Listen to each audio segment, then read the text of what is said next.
నమస్తే అండి. నమస్కారం. నమస్కారం సంజయ్. తెలంగాణలో ఎన్నికల ఫలితాలు ఎలా ఉన్నాయో మీకు తెలిసిందే. మరి అనూహ్యంగా కాంగ్రెస్ ముందుకు రావడం, ఇప్పుడు అధికారంలోకి రావడం, రేవంత్ రెడ్డి సీఎంగా అనౌన్స్ చేయడం కూడా జరిగింది. రేపు 7వ తారీఖున ప్రమాణ స్వీకారం కూడా జరగబోతుంది. సరే, ఇప్పుడు ఈ తెలంగాణ ఎలక్షన్స్ రిజల్ట్స్ రేపు ఏపీలో ఎలాంటి ప్రభావాన్ని చూపించబోతున్నాయి? అంటే తెలంగాణ ఎలక్షన్స్ ప్రభావం, ఏపీలో ప్రభావం అంటే సాధారణంగా ఈ 2 రాష్ట్రాలు భౌగోళికంగా విభజన జరిగినా వాళ్ళ అంతరంగం ఒకేలాగా ఉంటదండి మూడ్.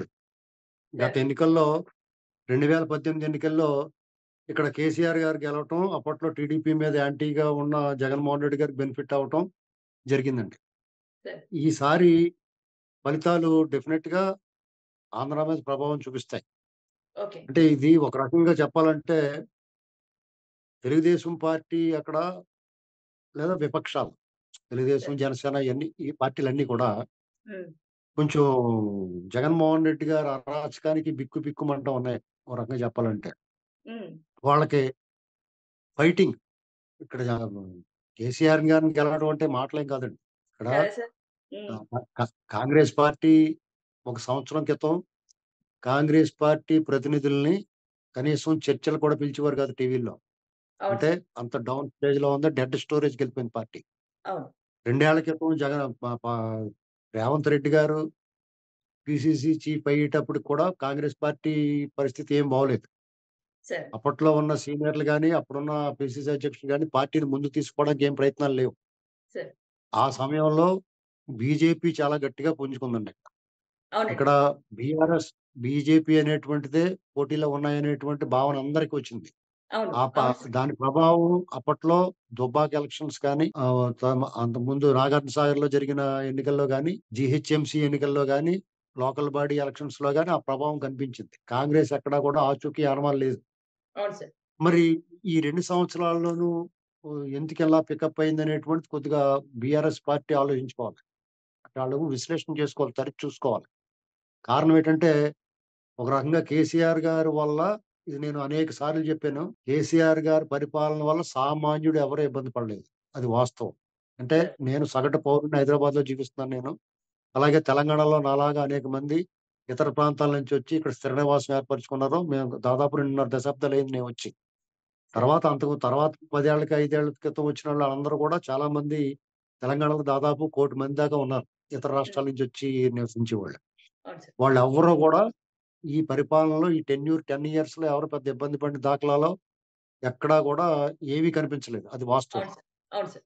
మరి ఎందుకు కే కే కే అంటే మనం ఆంధ్ర ఎలక్షన్‌లో మీరు లింకు ఏమన్నా ఉంటదా అని అడిగారు. కాబట్టి మనం ఇక్కడ దీని గురించి చెప్పుకోవాల్సొస్తుంది.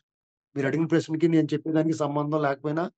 ఒకసారి ఆహ్, మరి ఎందుకిక్కడ ఓడింది? ఇక్కడ ఏం ప్రభావం చూపించింది అనేటువంటిది ఒకసారి చూసుకోవాలి మనం. హ్మ్. అప్పుడు మనం ఆలోచించుకుంటే కేసీఆర్ గారు పెద్ద మిస్టేక్ చేశారు. ఏంటంటే అసలు టీఆర్ఎస్ పార్టీ ఆవిర్భావం హ్మ్. ఎందుకోసం? ఎవరి ఎందుకు? కోసం? వాళ్ళ లక్ష్యం ఏ వాళ్ళ లక్ష్యం ఏంటి? కరెక్ట్. దశాబ్దాల కల తెలంగాణ. అవును. తెలంగాణ సాధన అనేటువంటిది కలగా మిగలకూడదు. అది సాకారం అవ్వాలి. అది వాస్తవం అవ్వాలని తెలంగాణ సమాజంలో అనేక మంది విద్యార్థులు, ఉద్యోగులు, కవులు, కళాకారులు, ప్రజా సంఘాలు, ప్రజానాట్య మండలి అందరూ కూడా ఆకాంక్ష అండి అది. అవును సార్. అటువంటి ఆకాంక్ష ఉన్నప్పుడు కేసీఆర్ గారు ఎప్పుడైతే ఉద్యమం మీదకెత్తుకున్నారో మెల్లమెల్లగా ప్రజా బాహుళ్యంలోకి చొచ్చుకుపోయిందండి. ప్రజలందరూ కూడా గొంతెత్తి నినదించారు. నేను మీకు హ్మ్. చిన్న ఎగ్జాంపుల్ చెప్తాను. దాదాపు 2009, 2010 ఆ ప్రాంతంలో హ్మ్. పంజాగుట్ట దగ్గర సిగ్నల్ దగ్గర కారు ఆగింది మాది. ఓకే. అప్పుడు అక్కడ ఆ పా సిగ్నల్ దగ్గర అమ్ముకుంటానికొస్తారు కదా! అవునండి. వాళ్ళు పువ్వుల కుచ్చెలు అమ్ముతున్నారు ఒక అమ్మాయి. హ్మ్. పువ్వు కుచ్చెలు అమ్ముతుంది. ఓకే. ఆ ఫ్లవర్ అమ్మాయిని బొకేస్. హ్మ్. ఫ్లవర్ బొకే కాదు. పువ్వుల ఓహ్! తాలూకు కుచ్చులు ఓకే. ఓకే. పెట్టుకుంటారు ఆ! కదా! ఇట్లా సార్ అర్థమైంది. గుండ్రంగా సార్ ఆ అర్థమైంది. టైపు. అవును. మేము అడిగాం. "ఏమ్మా తెలంగాణ ఏంటి నీకు తెలంగాణ కావాలా ఏంటి?" అని అడిగితే, "నీదే ఊరు ఏంటంటే?" "మాది ఆదిలాబాద్" అని చెప్పింది ఆ అమ్మాయి. ఓకే. "మరి నీకు తెలంగాణ కావాలా ఏంటి?" అని అడిగితే, హ్మ్. "అవును సార్ తెలంగాణ కావాలే" అన్నది. హ్మ్. హ్మ్. అంటే ఆ భావజాలం ఎంత లోతుకి చొచ్చుకుపోయిందో చెప్పడానికి చెప్తున్నాను మీకు నేను. అవునండి. అవును. కాబట్టి అన్ని రాజకీయ పార్టీలు ఒత్తిడికి గురైని కేసీఆర్ గారు అందులో సఫలీకృతం అయ్యారు. అందరి చేత జై తెలంగాణ అనిపించాడాయన. అవునండి. కాబట్టి తెలంగాణ సాధకుడిగా ఆ all credit goes to him.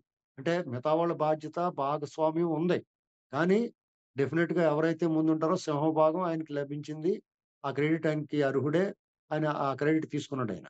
అవునండి. తీసుకున్న తర్వాత డెఫినిట్‌గా రాష్ట్ర విభజన ప్రకటనొచ్చింది. రాష్ట్రం విభజించబడింది. ఎన్నికలొచ్చినాయి. ఆ హ్మ్. ఎన్నికల్లో తెలంగాణ సాధకుడిగా కేసీఆర్ గారికి ఆ వాటా దక్కింది. అధికారం అవును. దక్కింది.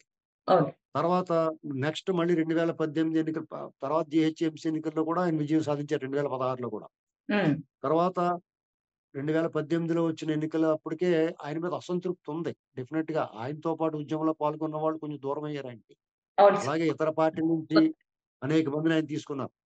ఆయన ఇతర పార్టీల నుంచి నాయకుల్ని తీసుకునే కంటే కూడా ఆయన సొంతంగా క్యాడర్‌ని బిల్డప్ చేసుకొనుంటే అంటే ఉద్యమకారులు, విద్యార్థులు, నిరుద్యోగులు, ఉ సంఘాలు, కవులు, కళాకారులతో నింపుకొనుంటే ఆయన పార్టీని, అది ఈ దేశంలో కాంగ్రెస్ గాని, బీజేపీ గాని, టీడీపీ గాని, మిగతా రాజకీయ పక్షాలకు ఎలాగైతే క్యాడర్ రూట్స్ ఉంటాయో, మారుమూల ప్రాంతాల్లో కూడా రూట్స్ ఉంటాయి. అలా ఉండేది. ఆయనకి ఇది తెలియనిది గాదు. మరి ఎందుకని ఇలా చేసాడో తెలీదు. ఆయన్ని మించిన ఓకే. రాజకీయ చాణక్యుడు లేడు ఇటీవల కాలంలో. మరది అది ఉద్దేశపూర్వకంగానా లేపోతే క్యాడర్‌ని బిల్డప్ చేయటంలో నిర్లక్ష్యమో తెలీదు. అయితే 10 ఏళ్లయితే అధికారం దక్కింది గాబట్టి, ఆయన రెండోసారి కూడా గెలిచిన తర్వాత ఆయనదే కరెక్ట్ అని అనుకునుండొచ్చు. మన తప్పుడు ఎందుకంటే మీరు విజయం సాధించినప్పుడు మీరు వెళ్తున్న దారి కరెక్టే అనుకుంటారు కదా! అవును. అవును. అయితే సామాన్యులకి ఏమనిపించిందంటే, సాధారణంగా విజయం సాధించినప్పుడు ఎవరికైనా సరే విజయోత్సాహం ఉండొచ్చు. కానీ హ్మ్. ఆయనలో విజయగర్వం కనిపించింది. ఓకే. అలాగే చాలా మందిని నిర్లక్ష్యం చేసినట్టు వాస్తవాలు ఉన్నాయి. దాన్ని తప్పించుకోలేరు. అవును సార్. అభివృద్ధి అంటారా? ఆటో మోడ్‌లో ఉంది. డెఫినిట్‌గా కేటీఆర్ గారు పనిచేసాడు. ఉన్నదాన్ని చెడగొట్టలేదు జగన్మోహన్ రెడ్డి లాగా.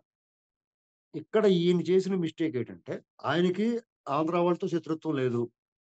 అవును. ఆంధ్ర నాయకులతో కూడా శత్రుత్వం 2016 తర్వాత పోయింది. చంద్రబాబు నాయుడు గారు అక్కడ ముఖ్యమంత్రి ఉన్నాడు. ఈయన అమరావతికెళ్ళాడు. ఆయన ఇక్కడ యాగాలకొచ్చాడు. ఇద్దరి మధ్య స్నేహం బానే ఉంది. అలాగే నా దోస్తీ నా దుష్మని అన్నట్టుంటే బావుండేది. ఈయన ఓకే. అనవసరంగా మోడీ గారితోటి స్నేహం గాని, ఇక్కడ హ్మ్. జగన్మోహన్ రెడ్డి గారి స్నేహంతో గాని స్నేహం చేయటం ఈయనకి నష్టం వచ్చింది. మన ఓకే. అస్తిత్వం ఏంటంటే అండి, తెలుగు వాళ్ళు ఎప్పుడు గూడా ఆత్మవిశ్వాసం, ఆత్మగౌరవం కోరుకుంటారు. అవును సార్. ఎట్టి పరిస్థితుల్లో మీరు వాళ్ళు ఎన్టీ రామారావు గారిని ఆదరించినా, ఇవాళ కేసీఆర్ గారిని ఆదరించినా, ఈవెన్ జగన్మోహన్ రెడ్డి గారిని ఆదరించినా, హ్మ్. వీళ్ళందరూ కూడా ఇండివిడ్యుయాలిటీ కోరుకుంటారు. ఆత్మగౌరవం కోరుకుంటారు. సార్. కేసీఆర్ గారిని ఒక వీరుడిని చూసారు. అతనిలో ఒక పోరాట పటిమను చూసారు కాబట్టి, హ్మ్. మోడీ గారైనా, లేకపోతే జగన్మోహన్ రెడ్డి గారైనా లెక్క లేకుండా ఉంటేనే ఈయనకి విలువ, గౌరవం ఉంటదనమాట. ఈయన అవును సార్. దుష్టజన సాంగత్యం చేశాడు. అంటే హ్మ్. జగన్మోహన్ రెడ్డి గారు డిజాస్టర్ మనిషి. హ్మ్. అతని చరిత్ర హీనం అని తెలిసిన తర్వాత కూడా ఆయనతో స్నేహం చేసాడు. సార్. అలాగే మోడీ గారు దేశాన్ని చుట్టబెట్టేస్తున్నాడాయన. మొత్తం గుజరాత్ దోచిపెట్టేస్తున్నాడని దేశమంతా గెలవచ్చు. ఎన్నికల్లో ఓకే. గెలుపు వేరు. వాళ్ళ విధానాలు వేరు. డెఫినిట్‌గా ఆళ్ళు ఇక్కడ గెలవమనండి చూద్దాం దక్షిణాదిని. వాళ్ళందరికీ మన దక్షిణాదిని కొల్లగొట్టేసి అక్కడ పెడుతున్నాడు కాబట్టి ఆళ్ళకి బావుంటది. మనకెందుకు బావుంటది? మన ఉనికిని మనం కాపాడుకోవాలి కదా! అవును. కాబట్టి ఈయన మోడీ గారిని విమర్శించినా, బీజేపీని విమర్శించినా హ్మ్. ప్రజలు నమ్మలేదు. ఓకే. ఎందుకంటే అలాగా ఇది మోడీ గారు, జగను, కేసీఆర్ ఒకటే అనేటువంటి భావనొచ్చింది. ఈయన ఎంఐఎంతో స్నేహం తప్పు కాదు. హ్మ్. కేసీఆర్ గారు ఎంఐఎంతో స్నేహం చేయటం తప్పు కాదు. అది రాజకీయంగా గాని, పరిపాలనా సౌలభ్యం కోసం గాని, లా అండ్ ఆర్డర్ గురించి గాని ఆయన స్నేహం చేయొచ్చు తప్పు. డెఫినిట్‌గా ఓకే. స్నేహం చేయాలి కూడా. ఓకే. కానీ ఎంఐఎం బీజేపీతోటున్న సఖ్యత ఈయనకి దెబ్బ కొట్టింది. ఓహ్! ఎంఐఎంకి, ఇప్పుడు బీజేపీకి సఖ్యత ఉందంటున్నారు మీరు. డెఫినిట్‌గా ఆళ్ళు బి టీమ్ ఓకే. అది. ఏం ఓకే. అనుమానం లేదు. ఇప్పుడు ఓకే. ఎంఐఎం ఈ పాత బస్తీ ఆ జూబ్లీ హిల్స్ ఆ ఏరియా వరకు పరిమితమైపోయి, హ్మ్. మిగతా చోట్ల ఎందుకు కూకట్పల్లిలో ఎందుకు పోటీ చేయట్లేదండి? ఆ! సార్. ఇది చేయట్లేదు. మైనారిటీస్ షేర్లింగంపల్లి, కూకట్పల్లిలో మైనారిటీస్ కూడా ఎక్కువున్నారు. బ్రహ్మాండంగా ఉన్నారు అక్కడ. ఏంటండి. అవును. కాబట్టి ఇలాగిది అపోహ కలగకూడదండి. రాజకీయ పార్టీ మీద అనుమానం, అపోహ కలగకూడదు. కలగనంత కాలం వాళ్ళకి నమ్మకం ఉంటది. సరే ఇదొక పార్ట్. హ్మ్. 2 కేసీఆర్ గారు తెలంగాణ తెచ్చిన కేసీఆర్ గారు 2 సార్లు ఇవ్వాలనుకున్నారు ఇచ్చారు. ఓకే. ఇక్కడ తెలంగాణ ప్రజల గురించి మనం ఒక మాట చెప్పుకోవాలి. వాళ్ళ గ్రాటిట్యూడ్ ఎక్కువ. వాళ్ళలో పోరాట పటిమ ఎంతుందో, హ్మ్. ఉత్తేజం ఎంతుందో, ఉద్వేగం ఎంతుందో, వాళ్ళలో చైతన్యం ఎంతుందో, అలాగే వాళ్ళకి మేలు చేసిన వాళ్ళని మర్చిపోని గుణం ఉంది. అవును సార్. వాళ్ళు దశాబ్దాల కల నెరవేర్చిన కాంగ్రెస్ పట్ల వాళ్ళకో సానుకూలత ఉంది. ఓకే. వాళ్ళలో ఆ నాయకుల యొక్క చేతకానితనం వల్ల వాళ్ళు పికప్ చేసుకోలేకపోయారు గానీ, ప్రజల్లో అయితే ఆళ్ళకి ఆదరణ ఉంది. ఈ మాట నేను 100% ఇవాళ కొత్తగా కాదు. నేను 2 సంవత్సరాల క్రితం నుంచి చెప్తున్నాను నేను. చూసాను సార్ తెలంగాణ టీవీలో. తెచ్చిన హ్మ్. తెలంగాణ తెచ్చిన కేసీఆర్ గారు 2 సార్లు ఇచ్చారు. తెలంగాణ ఇచ్చిన కాంగ్రెస్‌కు ఒకసారి ఇస్తారయ్యా! మీరు హ్మ్. డిమాండ్ చేయండి. మీకు హక్కుందిక్కడ అని హ్మ్. జెప్పేసి స్వయంగా నేను ఇవాళ మంత్రి పదవుల్లోనూ, ముఖ్యమంత్రి పదవికి లేపోతే ఉప ముఖ్యమంత్రి పదవులకి పోటీ పడి వాళ్ళందరితోటి చెప్పాను నేను. ఇవాళ కాదండి. 2021, 2020 ఎండింగ్‌లో చెప్పాను నేను. ఓకే. నేను స్వయంగా నాతో పరిచయం ఉన్న వాళ్ళందరికీ చెప్పాను నేను. కానీ అయితే ఎందుకో, వాళ్ళందరూ ఎందుకో ఒక సమైక్యవాదం అంటే వాళ్ళలో ఉన్నటువంటి లొసుగుల వల్ల ఒక క్లారిటీ అనేది లేకుండా పోయింది సార్ కాంగ్రెస్‌లో మొన్నటి వరకు. ఈవెన్ ఇప్పుడు మీ గూడా మరి మీకో ఏం జోక్ మీకో విషయం చెప్పాలి. నేను చెప్పండి ఈ సార్. మాట ఆళ్ళకి చెప్తుంటే నన్ను పిచ్చోళ్ళే చూసారండి. మాకెక్కడ అదే పదవులొస్తాయని. అదే కాంగ్రెస్ అధికారంలోకొస్తదని చెప్తే ఆ! నన్ను పిచ్చోళ్ళే చూసారు. మీరు నమ్మరిది. నిజమండి ఇది. ఫ్యాక్ట్. సార్. నేను అబద్ధం సార్. ఆడాల్సిన అవసరం లేదు. నాకేం లబ్ధి లేదు. నాకేం అంతే సార్. కలిసి ఒక రాదు. ఎందుకు ఒక నే 4 నెలల క్రితం నే వరకు కూడా వాళ్ళకి నమ్మకం లేదు. నేను మీరు ఆ పేరు నేను రివీల్ చేయడం మంచిది కాదని నన్ను నిజంగా పిచ్చోళ్ళే చూసారు. ఏ హ్మ్. అదయిన తర్వాత హ్మ్. వాళ్ళు సరే వాళ్ళేదో పడుతున్నారు. రేవంత్ రెడ్డి గారు తంటాలు అయినా సరే డిపాజిట్లు పోతున్నాయి. ఆళ్ళు మూడో ప్లేస్ ఉంటున్నారు. హ్మ్. బీజేపీ దూసుకుంటూ వచ్చేస్తుంది. హ్మ్. బీజేపీ ఏమో ఈ లోపల నిజంగా బీజేపీ ఈ ప్లేస్ అమీబాలాగా ఆక్రమించేసిద్దిక్కడ. హక్కుల విషయానికొస్తే సార్. తెలంగాణ మీద హక్కు కేసీఆర్ గారికుంది. ఉంది. ఎందుకంటే డెఫినెట్‌లీ. తెలంగాణ సాధకుడు. అవును. అలాగే కాంగ్రెస్‌కి హక్కుంది. హ్మ్. సార్. ఎందుకంటే కాంగ్రెస్ తెలంగాణ ఇచ్చింది కాబట్టి. ఒక పక్కన పోతదని తెలిసినా గాని తెలంగాణ ఇచ్చింది కాబట్టి. సార్. అలాగే ఈవెన్ తెలుగుదేశం పార్టీ కూడా ఉంది పాపం. ఎందుకంటే తెలంగాణకు రెండోసారి స్వతంత్రం ఇచ్చింది తెలుగుదేశం పార్టీ. బడుగు ఓకే. బలహీన వర్గాల వేదికైంది. వాళ్ళ గొంతుకైంది. రాజకీయం గడీల నుంచి ఓడలకు తీసుకొచ్చింది. ఓకే. రాజ్యాధికారంలో బీసీలకు వాటా ఇచ్చింది. ఈ కడియం శ్రీహరి గారు ఇలాంటి దేవేంద్ర గౌడ్ అనేక మంది కొత్త నాయకులను తయారు చేసి ఈ రాజకీయ ఆ యూనిట్ నుంచి అనేక మంది నాయకులొచ్చారు. అంతే కదా సార్. తర్వాత అసలు హక్కు లేనిది అసలాళ్ళు మాట్లాడడానికే చోటు లేని మనం అసలు ఒక్క అడుగు కూడా జాగా ఇవ్వకుండా ఉండవలసింది బీజేపీ. ఎందుకంటే ఆళ్ళకేమి సంబంధం లేదు మనతో. అస్సలు సంబంధం లేదు. వాళ్ళొచ్చి అందంగా తొంభల తొంభల కింద దిగేత్తారు. ప్రైమ్ మినిస్టరు, హోమ్ మినిస్టరు, ముఖ్యమంత్రులు, యోగిలు, భోగిలు అందరూ వచ్చేసి ఓకే. భాగ్యలక్ష్మి గుడి దగ్గరికెళ్ళి దండం పెట్టుకు వెళ్ళిపోవచ్చు తప్పులేదు. ఓకే. మన మధ్య చిచ్చు పెట్టకూడదు. మనం హాయిగా బతుకుతున్నామండి. అవును సార్. మనం ఓ సాయిబు గారి దగ్గరికెళ్తాం మాసం కొట్టించుకుంటాం. ఓ సాయిబు గారి దగ్గరికెళ్తాం మీలాటోళ్ళు గాజులు కొనుక్కుంటారు. మనల్నేమన్నా అంటున్నారా ఆళ్ళు? అవునండి. మన మధ్య లేదండి. చిచ్చెందుకు పెట్టాలాళ్ళు? ఇదివరకు ఉన్నట్టుగా ఇప్పుడు హైదరాబాద్‌లో, తెలంగాణలో అయితే లేదు. హిందూ, ముస్లిం అన్న మీకు ఆ డిబేట్ ఇప్పుడు లేనే లేదు. తెలుగుదేశం పార్టీ ఎప్పుడైతే వచ్చిందో అప్పటినుంచి హ్మ్. లా అండ్ ఆర్డర్ ప్రాబ్లమ్ లేనే లేదు మాతోని. ఒక్కసారి ఓకే. రాజశేఖర రెడ్డి చేసాడు. ఆ పదవి కోసం. చెన్నారెడ్డి గారిని దింపడం కోసం చ ఎవడన్నా అగ్గిపుల్ల గీస్తే తప్ప ఇక్కడ ఎప్పుడు మంటలు రాలేదండి. సరే సార్. అయిపోయింది. మరి ఆ కాంగ్రెస్ పార్టీ అలా పోరాడుతా వచ్చింది. దానికి కలిసొచ్చిన అంశం ఏంటంటే కర్ణాటకలో ఎన్నికలు గెలవటం, రాహుల్ గాంధీ పాదయాత్ర కూడా కొద్దిగా కలిసొచ్చింది వాళ్ళకి.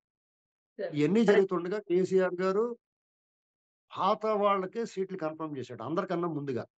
హ్మ్. మిస్టేకే సార్ అది. చాలా తప్పది. పెద్ద ఎందుకంటే వీళ్ళందరూ ఏమనుకున్నారంటే 2 సార్లు గెలిచినోళ్ళు అనుకున్నారు. 14, 18 గెలిచినోళ్ళేమో కాదండి. అందులో హ్మ్. దయాకర్ రావు గారు 6 సార్లు గెలిచాడు వరుసపెట్టి. సార్. ఓకే. ఆ మొఖాన్ని ఇంకెందుకు భరింతారు ఆళ్ళు? ఎన్నాళ్ళు అంతే భరింతారు? సార్. ఇప్పుడు వ్యతిరేకత ఉంటది కదండీ ఎంతో కొంత. ఇప్పుడు వ్యతిరేకత ఉంటది సార్. మన డెఫినెట్.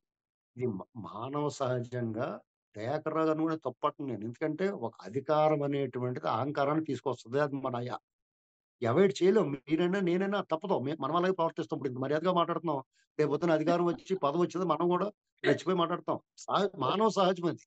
సార్. ఎంత యోగై ఉండాలి. దాన్ని ఆ దూషణ, భూషణ, తిరస్కారాలు ఇలాంటియన్నిటిని వదిలేసుకోవాలంటే. ఆళ్ళెందుకు యోగులాళ్ళేమన్నానా, భోగులాళ్ళేమన్నాను, భోగులాళ్ళు యోగులు కాదు. సార్. కాబట్టి ఇలాగా వాళ్ళందరిని మొఖం అన్నది వాళ్ళ భావజాలం కాంగ్రెస్ పట్ల సానుకూలంగా మారుతుంది. కాంగ్రెస్ పట్ల సానుకూలంగా ఈ తెలంగాణ సమాజం ఉందనేటువంటిది ఈళ్ళు తెలియలేదు. ఎవరికి హ్మ్. కాంగ్రెస్ వాళ్ళకి. కానీ సార్. కేసీఆర్ గారికి తెలిసింది. హ్మ్. అందరికన్నా ముందు పసిగట్టాడాయన. కాబట్టే బీజేపీని తన ప్రత్యర్థిగా ఎంచుకున్నాడు. ఓకే. బీజేపీతో ఫైట్ చేసాడాయన. హ్మ్. అది హోరాహోరీగా ఫైట్‌గా మారుంటే అది బావుండేది. బావుండేది. మీకు టీఆర్ఎస్ వర్సస్ బీజేపీ అనుకోండి. నేనేం చేస్తాను, నేను టీఆర్ఎస్‌ని ఎంచుకుంటాను. బీజేపీ వోడి మొఖం చూత్తం కూడా ఇష్టపడను నేను. అవును. మనోడు అంతే మన కదా! తెలుగోడు, తెలంగాణ సాధకుడు అని నేను కేసీఆర్ వైపు ఉంటాను. అవును. కానీ అదే కేసీఆర్ టీఆర్ఎస్ వర్సస్ కాంగ్రెస్ అనుకోండి. తెలంగాణ తెచ్చినోడు 2 సార్లు ఇచ్చాం కదా! ఓసారి కాంగ్రెస్‌కి ఇద్దాం అనుకుంటాం. కాబట్టి అది పసిగట్టి అయినా బీజేపీని ఎంచుకున్నాడాయన. కానీ ఓకే. ఈ క్రమంలో ఆయన ఏం చేసాడు ఇంకో మిస్టేకు. తెలంగాణ భావోద్వేగం. తెలంగాణ సమాజంతోటి కేసీఆర్ గారికి, టీఆర్ఎస్ పార్టీకి ఉన్న ఒక భావోద్వేగ బంధాన్ని హ్మ్. ఆయన కర్రకు తుప్పు పట్టిన కత్తితో నరికేసాడు. హ్మ్. బీఆర్ఎస్‌గా మార్చాడు. బీఆర్ఎస్‌కు ఆ లింక్ మార్చారు. కట్ అయిపోయింది. ఓకే. ఆ బంధం కట్ అయిపోయిన తర్వాత ఇప్పుడు మీరు నాకొద్దని నేను అనుకున్నప్పుడు నేను కావాలని మీరు ఎందుకు అనుకుంటారు? అవును. ఆ ఇప్పుడు ఎమోషన్ అనేది ఒక కట్ అయిపోయినట్టే అయిపోయింది. అసల పునాదే ఎమోషన్ గదా! అవును. పార్టీ పునాది ఎమోషన్. ఆ పునాదిని తవ్వేసాడాయన. తెలంగాణ తెలంగాణ రాష్ట్ర పార్టీ, మా సమితి నుంచి ప్రాంతీయ పార్టీ అనే ఫీలింగ్ పోయింది. ఎగ్జాక్ట్‌లీ. మీకు తెలంగాణ రాష్ట్ర సమితి అన్న దాంట్లోంచి తెలంగాణని ఆయన తీసేసాడు. అవును. వీళ్ళు కేసీఆర్ గారిని తీసేసారు. ఇక్కడ మర్చిపోయారు. అంటే ఇది ఎమోషనల్ డిటాచ్‌మెంట్ అండి. హ్మ్. ఇప్పుడు బాధపడతా ఇప్పుడు కూతుర్ని అత్తారింటికి పంపించినప్పుడు తండ్రి ఏడుత్తాడు. హ్మ్. ఏడుత్తూనే పంపించేత్తాడు. వీళ్ళందరూ హ్మ్. బాధపడతానే నీకు వ్యతిరేకంగా చేసుంటారు డెఫినిట్‌గా. అవును. ఇలాంటి క్రమం జరుగుతున్నప్పుడు హ్మ్. జగన్మోహన్ రెడ్డి గారితోటి ఈయనకి వచ్చిన స్నేహం వల్ల వచ్చిన ముప్పేంటంటే, ఇక్కడ ఎవరు అవునన్నా కాదన్నా ఆంధ్ర మూలాలు ఉన్నవాళ్ళు దాదాపు 1,00,00,000 మంది ఉన్నారు తెలంగాణలో. ఆళ్ళ భావజాలాలన్నీ ఒకలాగా ఉంటాయి. మనం ప్రాంతాలు వేరైనా మన అంతరంగం అందరితో ఒకటే. యాసలు వేరైనా మన భాష ఒక్కటే. సరే. మీకు ఇక్కడ తెలంగాణలో గాయమైతే ఆంధ్రాలో నొప్పొస్తది. ఆంధ్రాలో గాయమైతే తెలంగాణలో నొప్పొస్తది. ఇది మన సయామీ కవలంటారు దీన్ని. అవును. సయామీ కవలంటే ఒ ఒ ఒకే దే దేహం అంటుకుపోయి పుడతారు కదా పిల్లలు. అది సరే. అలాగా. ఇంకేత అటు గాయమైనా ఇటు నొప్పొస్తది. ఇటు గాయమైతే అటు నొప్పొస్తది. కాబట్టి తెలంగాణ ఉద్యమంలో వ్యతిరేకత రాలేదు. ఉద్యమం చూడండి స స సక్రమంగా సాగింది. ప్రభుత్వాలతో పోరాడారు తప్ప ప్రజల మధ్య వైషమ్యాలు లేవు. లేదు. ఇది ఈ ఈ దీన్ని గమనించడంలో ఆయన మిస్ అయ్యాడు. ఆంధ్రాలో అరాచకం చేస్తున్న జగన్మోహన్ రెడ్డితోటి ఈయన సానుకూలంగా ఉండడం ఆయనకి మైనస్. ఆయన మామూలు అరాచకం కాదు కదా! పరిపాలన లోపం కాదు కదా! ఒక రాక్షస రాజ్యం నడుస్తుంది అక్కడ. దండుపాళ్యం బ్యాచ్ ఉందక్కడ. ఓకే. దాన్ని ఈయన గమనించుకొని ఎప్పటికప్పుడు దాన్ని అవాయిడ్ చేసుంటే బావుండేది. ఆళ్ళని అవాయిడ్ చేసుంటే హ్మ్. బావుండేది. ప్రజల పక్షాన ఉండాలి నువ్వు ఎప్పుడైనా సరే. అవును నువ్వు సార్. నిజం. పాలకుడి పక్షాన ఉండేటప్పటికి అది మైనస్ అయిందది. అది ఈళ్ళు తెలుసుకునేటప్పటికి చాలా టైం పట్టేసింది. అది హ్మ్. దాని ప్రభావం ఇక్కడ ఉండదని అనుకున్నారు. యాక్చువల్‌గా హ్మ్. అక్కడ మిస్ అయ్యాడాయన. ఈ అవును. లోపల చంద్రబాబు నాయుడు గారి అరెస్ట్ అనేటువంటిది డెఫినిట్‌గా ఈయన సహచరుడు ఒకనాడు ఆయన దగ్గర ఈయన మంత్రిగా పనిచేసాడు.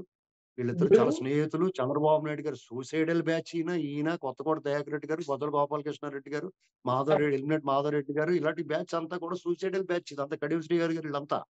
కాబట్టి ఆయన సహచరుడిని అక్రమంగా, అన్యాయంగా రూ. 1 మనీ ట్రైల్ లేకుండా నిర్బంధించినప్పుడు దాని వెనకాల మోడీతో సహా ఈళ్ళందరూ కుట్ర ఉందని నాకే తెలిసిపోయినప్పుడు ఆయనకి తెలీదా? తెలిసినప్పుడు ఆయన డెఫినిట్‌గా స్పందించి మనసులో ఏమున్నా పైకి రాజకీయంగా రేపు ఎన్నికలు రాబోతున్నాయి అని ముందుగా పసిగట్టి దాని ప్రభావం డెఫినిట్‌గా ఉంటదని ఆలోచించి ఆయన ఏం చెప్పాలి? తప్పయ్యా! ఇలా చేయకూడదు. నా సానుభూతి తెలియజేస్తున్నాను అర్జెంట్‌గా కేటీఆర్ గారిని వాళ్ళ కనీసం క్యాస్ట్ ఉంది కదా! పైకి ఇప్పుడు రాజకీయంగా దృక్పథంలో దృష్టిలో పెట్టుకొనైనా సరే, కనీసం పై మాటలైనా అంటే బావుండేది.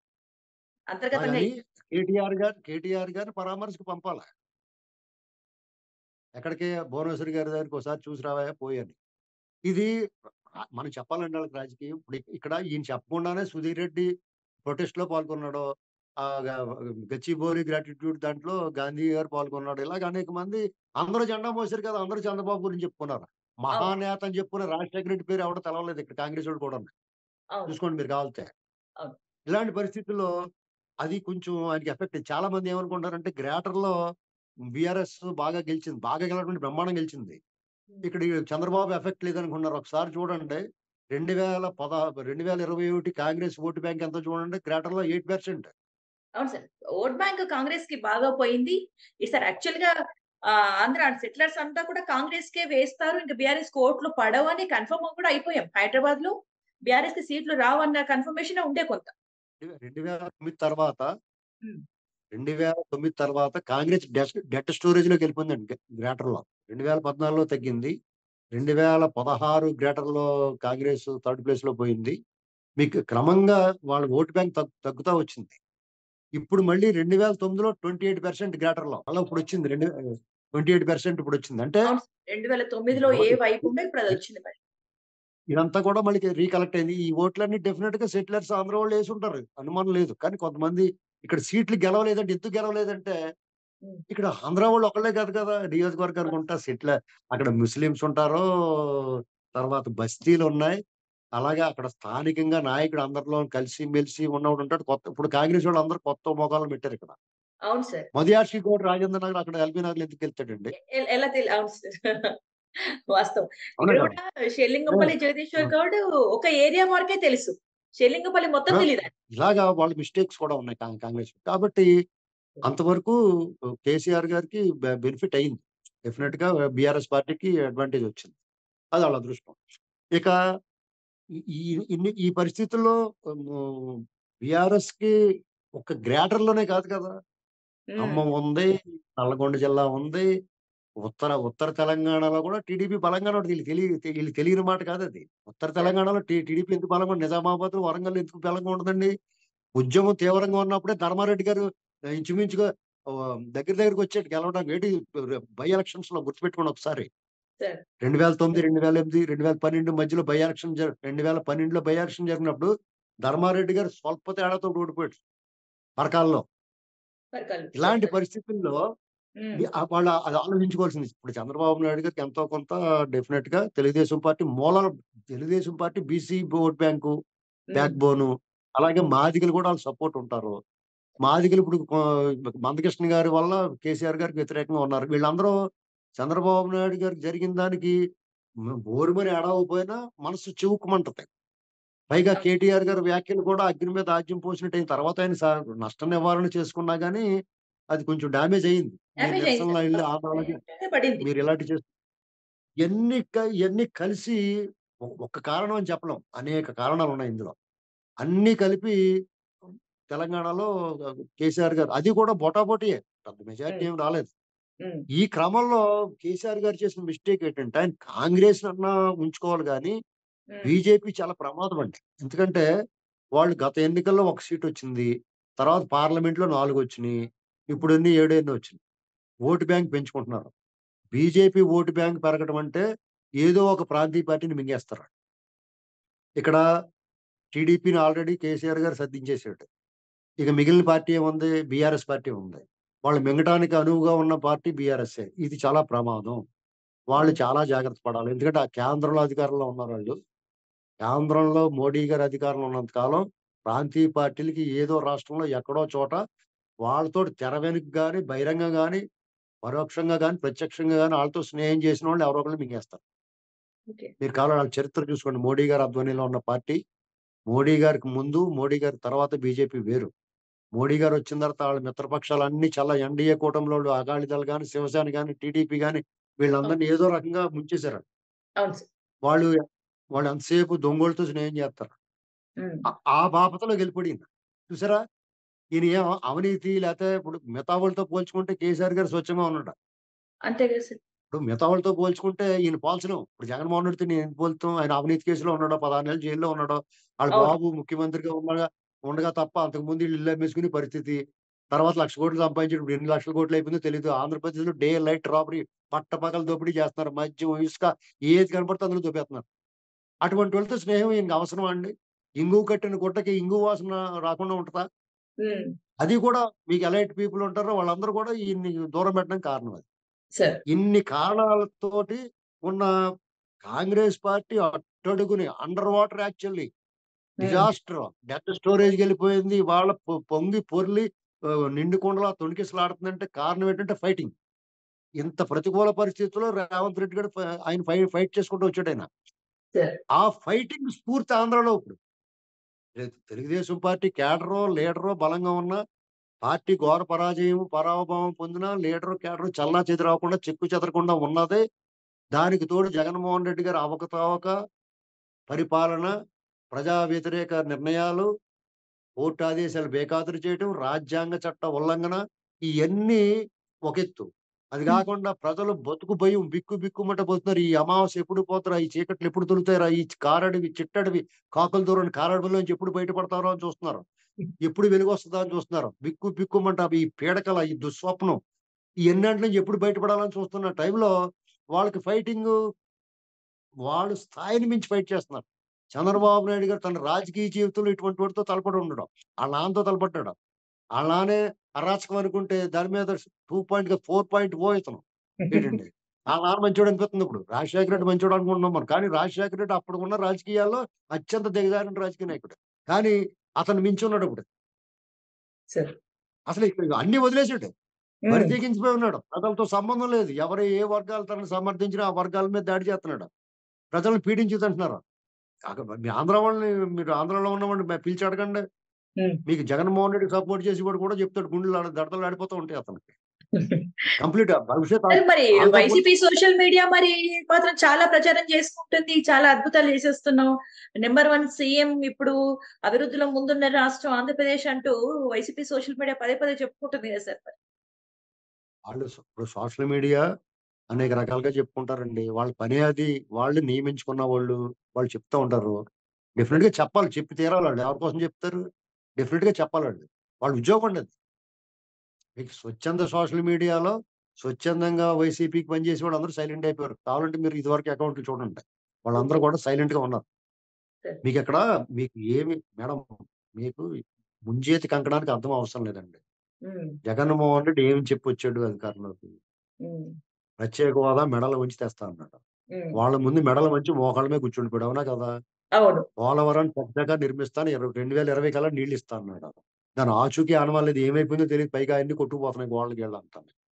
అమరావతి, అమరావతి నేను చంద్రబాబు నాయుడు కన్నా ఎక్కువ పెన్షన్‌లిత్తాను, ఎక్కువ గజాలిత్తాను. హ్మ్. అంతకన్నా బాగా కడతాను. నేను బ్రహ్మాండంగా కడతాను. చంద్రబాబు సరిగ్గా కట్టలేకపోయాడు. నేను ఇక్కడే ఉన్నాను. ఇల్లు కట్టుకున్నాను. చంద్రబాబు నాయుడు ఇంకా హైదరాబాద్‌లో ఉంటాడు. ఇలాంటియన్నీ చెప్పొచ్చాడు. హ్మ్. ఇది ఎడారి అయిపోయింది, శ్మశానం అయిపోయిందని మంత్రుల చేత మాట్లాడిచ్చి, తను 3 రాజధానులు అమరావతి నుంచి ఎళ్ళిపోతున్నానన్నాడు. ఎంత హ్మ్. ముదనష్టపు ఆలోచనండి అది. నీకు అవును. పిలిచి పోనీ పిల్లనిస్తే కులగోత్రాలు తక్కువన్నట్టు చేసాడు. వచ్చాయా అంటే ఇప్పుడు అది లేదు. ఇప్పుడు పిలిచి పిల్లనిస్తే కులగోత్రాలు తక్కువని వెనకడికి ఎవడో వదిలేసి పోయేటంటే అలాగా అందంగా అన్ని సేకరించి భూమి, గీమి అన్ని సేకరించి సగం దొబ్బేసి మిగతా సగంతో కట్టినా పర్లేదు. అతను ఎలాగో దొంగోడు కాబట్టి దొబ్బేసినా పర్లేదు. ఎవడు బాధపడకపోదు. ఇంత అన్యాయం చేత్తేనే ఇంక అతను బాగున్నాడు నంబర్ 1 అంటున్నారంటే, అతను హ్మ్. ఎంత దొబ్బేసినా గాని ఎలా ఉన్నదాన్ని అలా పరిపాలించుకుంటే ఎవడు ఏమన్నా పోతుడండి. మేము కూడా మాట్లాడతాం లేపోను. సరే. అతను అదే కాదు. చెత్త మీద పన్ను ఏది కనిపిస్తే అది లాగేసుకుంటున్నారు. హ్మ్. ఆడపిల్లలకి రక్షణ లేదు. పీకలు కోసేస్తున్నారు. అత్యాచారాలు చేస్తున్నారు. ఆ హ్మ్. రెడ్ అన్న ట్యాగ్ ఉంటే చాలని వదిలేస్తున్నారు. పోలీసులు కూడా పట్టించుకుంటలేదు.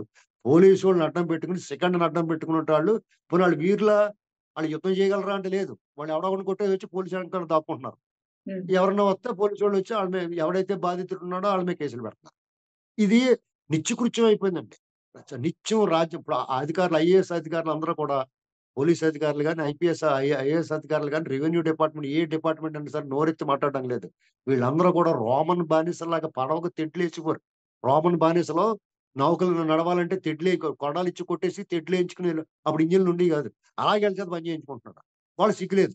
ఆడ ఐఏఎస్ చదివాం, మనం ఐపీఎస్ చదివాం, మనకు ఒక ఓత్ తీసుకున్నాం, మన ఆల్ ఇండియా సర్వీసు, మనకి ఇలాంటి వాళ్ళతో 5 ఏళ్ళు ఉండి పోయేవాడి దగ్గర మనం ఏంటి బానిసల్లా ఉండాలనుకుంటలేదండి. విచిత్రంగా కులమో, మతమో, ప్రాంతమో ఏదో దాన్ని లోబడి, ప్రలోభపడి ఒకడు మద్య వ్యాపారం చేస్తాడు. ఒకడు ఎర్రచందనం వ్యాపారం చేస్తాడు. ఒకడు రియల్ ఎస్టేట్ వ్యాపారం చేస్తాడు. ఏకంగా గాంజా వ్యాపారం కూడా చేస్తున్నారు. హ్మ్. ఇలాగా ఒకటి చెప్పండి ఇష్టాన్ని డే నైట్ రేపు రేవంత్ రెడ్డి ప్రమాణ స్వీకారానికి చంద్రబాబు నాయుడు గారు రాబోతున్నారు అనేది ఒక చిన్న న్యూస్ వచ్చింది. జగన్మోహన్ రెడ్డి అలాగే చంద్రబాబు నాయుడు ఇద్దరు రాబోతున్నారు. అయితే ఇప్పుడు రేవంత్ రెడ్డి అంటే తెలంగాణ కాంగ్రెస్ తెలంగాణ సీఎం ఏపీలో ప్రచారంలో పాల్గొనబోతున్నారా? ఏపీ కాంగ్రెస్‌ని కొంచెం ముందుకు తీసుకొచ్చే ప్రయత్నం చేస్తారా? లేదా టీడీపీకే పనిచేస్తారా? ఇదెలా వీళ్ళిద్దరి స్నేహం ఎలా ఉండబోతుంది? ఇప్పుడు కాంగ్రెస్ పార్టీ టీడీపీకి పనిచేయదండి. ఇక్కడ టీడీపీ కూడా కాంగ్రెస్‌కి పనిచేయలేదు. ఓకే. టీడీపీ పోటీ చేయటం మానేసింది. వాళ్ళ వాళ్ళ క్యాడర్‌ని, ఓటర్‌ని మీ ఇష్టం, మీ నిర్ణయం మీరు తీసుకోమన్నారు. వాళ్ళు ఎవరికన్నా యేసుకొనుండొచ్చు. మనంతా హైపోథెటికల్‌గా చెప్తున్నాం. వీళ్ళందరూ ఇలాంటి భావన ఉంది కాబట్టి, మనం గమనించినోళ్ళు ఎవరిని అడిగినా గాని కాంగ్రెస్ అన్నారు కాబట్టి, కాంగ్రెస్ వైపు ఉన్నారనుకున్నాం. సరే. అయితే రేపు కాంగ్రెస్ వాళ్ళ పార్టీ అక్కడ ఉండగా, ఆ పార్టీ శాఖ ఉండగా, ఆ పార్టీని బలోపేతం చేసుకోవడానికి ట్రై చేస్తారు. వాళ్ళకొక ఊపు, ఉత్సాహం వచ్చింది. కర్ణాటక తర్వాత కర్ణాటకలో ఇంకా బలం ఉంది ఆళ్ళకి. హ్మ్. తెలంగాణలో కంప్లీట్ డెడ్ స్టోరేజ్ నుంచి వాళ్ళు ఇలాగొచ్చారంటే యెస్. డెఫినిట్‌గా ఆంధ్రాలో ట్రై చేస్తారు. వాళ్ళు ఆంధ్రాలో ప్రత్యేక హోదా హామీ ఇస్తానంటున్నాడు. ఓ పెద్ద మీటింగ్ పెట్టొచ్చు. ఇప్పుడు అలా అంటే చేయటం వల్ల జగన్మోహన్ రెడ్డి గారికి నిట్ట నిలువునా చీలిపోతాయి. ఇప్పుడు ఆ పార్టీలో జగన్మోహన్ రెడ్డి గారి మీద నమ్మకాలు పోయినాయి అందరికిని. అవునండి. ఆళ్ళ లీడర్లందరూ గూడా ఇదెక్కడ పీడరా బాబు మనకి అందంగా బంగారంలాగా మంచి మ్యాండేట్ వస్తే ఇలా చెడగొట్టేసాడని చెప్పేసి బాధపడుతున్నారు అందరూ. పైగా అతను గూడా ఎవరిని కలవడం, ఎవరి మాట వినడం, సీతయ్య అన్నట్టుగా ఉన్నాడతను. హ్మ్. అయినా సరే పార్టీ దిగజారిపోతుంది. కనీసం మీటింగులు పెడితే 10 మంది నిలబడట్లేదు. దూకేసి పారిపోతున్నారు. కంచెలు కడితే కంచెలు దాటేసిపోతున్నారు. గోడ కడితే గోడ దూకేసిపోతున్నారు. ఎలాగైనా జనమే కనపడతలేదు. ఇలాంటి పరిస్థితుల్లో డిజాస్టర్. హ్మ్. చంద్రబాబు నాయుడు గారి అరెస్ట్ ముందు డిజాస్టర్ అది. ఆల్రెడీ ఆళ్ళ పనయిపోయింది. ఎందుకంటే ఎమ్మెల్సీ ఎన్నికల్లో చూసాం. దాదాపు 108 నియోజకవర్గాల ఫలితాలు ప్రకటన వచ్చేసింది మనకి. పైగా జనసేన, టీడీపీ కలిసి పోటీ చేస్తున్నారు. ఇప్పుడు టీడీపీ వోళ్ళంటే కొంచెం ఏజ్డ్ ఉండొచ్చు. 40 ఏళ్ళు యూత్ లేకపోయి ఉండొచ్చు. జనసేన యూత్ ఉన్నారు. రేపు పొద్దున ఈళ్ళు దెబ్బలాటకొస్తే కూడా కొట్టేత్తారు. రాళ్ళిచ్చి కొట్టేత్తారంట జనసేనోళ్ళు. ఆళ్ళని తట్టుకోవడం కష్టం. మీరు ఆబ్వియస్. ఆ రకంగా యుద్ధం చేసి కూడా గెలవలేడు జగన్మోహన్ రెడ్డి. హ్మ్. దొంగోట్లంటారా? దొంగోట్లేయడానికి వచ్చినోడు అక్కడనే గోడనే తొక్కేత్తారీళ్ళు. ఇప్పుడు ఒక రకమైన ఉడుకుమోతనం వచ్చిన తర్వాత ఏమవుద్దంటే అండి, ఇతన్ని వదిలించుకోవాలనేటువంటి డిసైడ్‌మెంట్‌కొచ్చిన తర్వాత, ఎలక్షన్ కోడ్ వచ్చిన తర్వాత, ఇప్పటి వరకు ఆయనకి ఆహ్, క కవచకుండలాల్లాగా ఉన్న వాళ్ళందరూ గూడా వాళ్ళ మద్దతు ఉపసంహరించుకొని తీరాలి. అంతే కదా! ఎలక్షన్ అప్పుడు కోడ్ అంటే ప్రజల చేతిలోకెళ్ళిపోద్ది. మీకు చూడండి కరెక్ట్. కోడెల శివప్రసాదరావు గారిని ఎలాగా దాడి చేశారో కౌంటింగ్ కేంద్రంలో పోలింగ్ కేంద్రంలో అదే పరాభవం అవుద్దాళ్ళకి. ఎవడన్నా ఓవర్ యాక్షన్ చేస్తే. కాబట్టి జగన్మోహన్ రెడ్డి గారి పనయిపోయింది కాబట్టి అందులో ఉన్న లీడర్స్ కొంతమంది టీడీపీలోకి, కొంతమంది జనసేనలోకి సర్దుకోవడానికి ట్రై చేస్తారు. హ్మ్. అక్కడ ఆళ్ళకి ఎంట్రీ ఉండకపోవచ్చు. ఎందుకంటే వీళ్ళెవడన్నా వీళ్ళ వ్యవహారం, వీళ్ళు ఆకారం, వీళ్ళ అవతారం ఇయన్నీ చూసి నోరు పారేసుకోకుండా పెద్ద మనిషిలాగా ఉండి మంచోడిలాగా ఉంటే వాడిని తీసుకుంటారాళ్ళు. హ్మ్. ఆ కొడాలి నాని ఆళ్ళలాగా నోరు పారేసుకొని ఆళ్ళు దుర్గంధం వస్తుందనుకోండి నోరు ఆళ్ళని చేర్చుకోరు. వాళ్ళు హ్మ్. ఎటు పోలేరు. జగన్మోహన్ రెడ్డి గారితో పాటే ములుగుతారాళ్ళు. టైటానిక్ షిప్‌లో కెప్టెన్‌తో పాటు అందరూ మునిగినట్టు. ఇక ఇంకా కొంతమంది నాయకులుంటారు. వాళ్ళు టీడీపీలోకెళ్ళలేరు. అలాగని వైసీపీలో ఉండలేరు. వాళ్ళకి హ్మ్. కాంగ్రెస్ ప్రత్యామ్నాయం కనపడుద్ది. డెఫినిట్‌గా కాంగ్రెస్‌లోకెళ్ళొచ్చాడు. ఎగ్జాక్ట్‌లీ. కాంగ్రెస్ కూడా అక్కడ కూడా పుంజుకోవచ్చు. హ్మ్. కాంగ్రెస్ అక్కడ పుంజుకుందంటే వైసీపీకి ఆల్రెడీ వైసీపీకి, టీడీపీకి మధ్య వ్యత్యాసం 30,00,000 గత ఎన్నికల్లో. హ్మ్. ఇప్పుడు ఆల్రెడీ 70,00,000 మైనస్‌లో ఉన్నాడాయన. హ్మ్. జగన్మోహన్ రెడ్డి గారు. ఓకే. 70,00,000 ఓట్ల మైనస్‌లో ఉన్నాడు. ఈ కాంగ్రెస్ కూడా పుంజుకుందనుకోండి ఇంకా జీరో అయిపోతాడు. అతనికి హ్మ్. 1,53,00,000 వచ్చినియి గత ఎన్నికల్లో. ఇప్పుడు 80,00,000 దగ్గర ఉంది. పోటీ అతని కాంగ్రెస్ అతని అయ్యే రీడింగ్. ఛాన్సెస్ ఉండొచ్చు. కాంగ్రెస్ ఎంతో కొంత పికప్ అవుద్దండి. ఆళ్ళు గెలవలేకపోవచ్చు. హ్మ్. 4%, 3%, 5% ఎంతో కొంత ఆయన ఓట్లు చీల్చుకుంటే గనక ఆయన ఇంకా డిజాస్టర్ అయిపోతాడు. హ్మ్. నెక్స్ట్ టైమ్ కాంగ్రెసే ప్రధాన పక్షం హ్మ్. టీడీపీకి వ్యతిరేకంగా. ఓకే. ఇది జరగకూడదని బీజేపీ విశ్వ ప్రయత్నం చేస్తుంది. ఇది మరి ఏ రూపం సంతరించుకుంటదో చూడాలి. ఇప్పుడు టీడీపీని బలవంతం చేస్తున్నారాళ్ళు. ఎవరో హ్మ్. బీజేపీవోళ్ళు ఏదో రకంగా ఆళ్ళతోటి ఉండాలండి. పవన్ కలిసి పని కళ్యాణ్ చేద్దాం. ఆహ్, రైట్. నే నేను మోడీ గారిని నేను మోడీ గారిని ఒప్పించడం ఏంటండి నాన్‌సెన్స్. అక్కడ ఒక్క ఓటు లేనోడిని ఎందుకు అడగాలీళ్ళు? ఇప్పుడు మీకేమైనా 10 ఓట్లు ఉన్నాయనుకో, మిమ్మల్ని బతిమాలి మాకు సపోర్ట్ చేయవయ్యా బాబు! మేము మీకేదో చేత్తాం అనొచ్చు. మీకా మీరు మీరు మీరు మనిషే భారం అంటే మేము మీద ఎక్కించుకొని ఎలా తిరుగుతారాళ్ళు భుజాల మీద బేతాళుల్లాగానే. వాళ్ళు బేతాళులాటోళ్ళు. ఇంకా తెలంగాణలో కొంచెం వాళ్ళకి ఓటింగ్ ఉంది. అసలు అదే గదా! ఆంధ్రాలో చాలా అసహించుకుంటున్నారాళ్ళు. చాలా ఆగ్రహంగా ఉన్నారాళ్ళంతా. ఓకే. కాబట్టి ఒకవేళ టీడీపీ, జనసేన, ఇప్పుడు బీజేపీ పరిస్థితి ఏంటంటే ఆంధ్ర వరకు చెప్తున్నాను నేను. దేశంలో ఎలాగైనా ఉండనివ్వండి. హ్మ్. ఆంధ్రాలో బీజేపీ తోటి ఎవడెళ్తాడు రాయి కట్టుకొని బావిలో దూకినట్టే. ఓకే. అలాంటి పరిస్థితి ఇప్పుడక్కడ వాళ్ళ మీద మోడీ గారి మీద, ఆళ్ళ మీద ఎంత కోపముందో లోకల్‌గా గతంలో మాట్లాడినోళ్ళు జీవీఎల్ నరసింహారావు, విష్ణువర్ధన్ రెడ్డి ఇలాంటోళ్ళు కొంతమందున్నారు. సోము వీర్రాజు వీళ్ళని చూస్తే జనాలకి అసహ్యమండి. ఓకే. కాబట్టి మరి టీడీపీ ఎలా తప్పించుకుంటదో చూడాలి. హ్మ్. జగన్మోహన్ రెడ్డి గారికి ఆశ అదొకటే. హ్మ్. వీళ్ళతో ఏదో కలిసి నాకు పని చేస్తారేమో. వీళ్ళు ఈ ముగ్గురు దరిద్రం కలిస్తే వాళ్ళతో నన్ను హ్మ్. సరే. ఈ దరిద్రం వాళ్ళకి అంటుకుంటే బావుండని చూస్తున్నాడు. ఇప్పుడు ఈ దరిద్రం ఆయనకుంది. ఆయన ఎనకాల ఉంది. ఓకే. ఆహా! అటుంది. ప్రయత్నం చేస్తుంది అటు. మన మన జగన్మోహన్ రెడ్డి, మోడీ గారు వేరు వేరు కాదు. ఇప్పుడు ఆంధ్రప్రదేశ్‌లో పరిపాలన మోడీ గారే పరిపాలన చేస్తున్నారు. ఇప్పుడు జగన్మోహన్ రెడ్డి అంత దమ్ముందండి? ఇంత ఆబ్వియస్లీ. అరాచకం చేసి దమ్ముందా? చెప్పండి మీరు. ఓకే. దీని వెనకాలంతా మోదీ ఉండి మరి నడిపిస్తున్నారని ఆడుండబట్టే కదా! నీ ఒకసారి నీ నీ మాట్లాడుకున్నాం. ఎనకాల ఏదో ఇప్పుడు నీ ఎనకాల ఏదో పవర్ ఉందమ్మా అంటాడు అత్తారింటికి దారేదిలో. అలా ఎవడో ఒకడు ఎనకాల లేకుండా ఎందుకు చేయగలుగుతాడు? కేసీఆర్ గారు మరి అరాచకం ఎందుకు చేయలేదు? మరి ఆయనే చేయొచ్చు కదా! యెస్. కేసీఆర్ గారు ఏం చేసినా ఆయన సొంతంగా చేయడు. ఆయన దమ్ముతో చేసాడు. అవును. ఎవరి వెనకాల ఎవరిని వెనకాల చూసుకొని చేయలేదు. ఏమన్నా తెలంగాణలో ఆయన అలాంటి అహంకారమో లేకపోతే అరాచకాలైతే లేవు. అసలు అరాచకం లేదండి ఇక్కడ. మీకు అక్కడ ఆంధ్రప్రదేశ్ తోటి అభివృద్ధి గట్టా పోల్చుకోవడం, అరాచకం పోల్చుకోవాలి ఈళ్ళు. అనవసరంగా రోడ్ల గురించి గట్టా మాట్లాడారు. ఈయన హ్మ్. మాట్లాడాల్సిందేంటంటే, అక్కడ అరాచకం జరుగుతుంది. అది అరాచకం లేదు కదా! అని అడగాలి ఈయన ఓటు. అతన్ని బూచిగా చూపించాలి. హ్మ్. ఎవరిని? జగన్మోహన్ రెడ్డి గారిని. ఏమైనా కాంగ్రెస్ పార్టీ ఆంధ్రాలో కూడా అడుగు పెడితే జగన్మోహన్ రెడ్డి గారు నెత్తి మీద మొట్టికేస్తదనుకుంటాను. ఓకే. ఓకే. రాహుల్ ఇప్పుడు కొంతమంది జగన్మోహన్ రెడ్డి కోవట్లుంటారు. సార్. వాళ్ళందరూ ట్రై జేత్తారు. కానీ రాహుల్ గాంధీ గారికి ఎవరేటో తెలుసు. లిట్మస్ టెస్ట్ లాగా ఎవరినేటో ఇప్పుడు అందుకుని రేవంత్ రెడ్డికి సీఎం అందుకుని ఇచ్చాడు. హ్మ్. భారత్ జోడో యాత్ర ఎఫెక్ట్ కూడా చాలా ఉంది. అంటే ప్రతి నియోజకవర్గం, ప్రతి బాగా. స్టేట్‌లో అన్నీ తెలుసుకున్నాడు రాహుల్ గాంధీ. అంటే అవును. ఇదివరకు కంటే ఇప్పుడు అవునండి. పొలిటికల్ నాలెడ్జ్ ఎక్కువగా ఉంది రాహుల్‌కి. సో, ఈ లెక్కన అవును. తెలంగాణలో లాగా అనూహ్యంగా ఏపీలో కూడా కాంగ్రెస్ పుంజుకునే అవకాశం ఉంది. ఇటు జగన్మోహన్ రెడ్డికి చెక్ పెట్టాలి అంటే కాంగ్రెస్ పుంజుకోవడం తప్పనిసరి ఏపీలో. అంటే ఒకవేళ అదే జరిగితే టీడీపీ వర్సెస్ కాంగ్రెస్ పోటీ ఉండే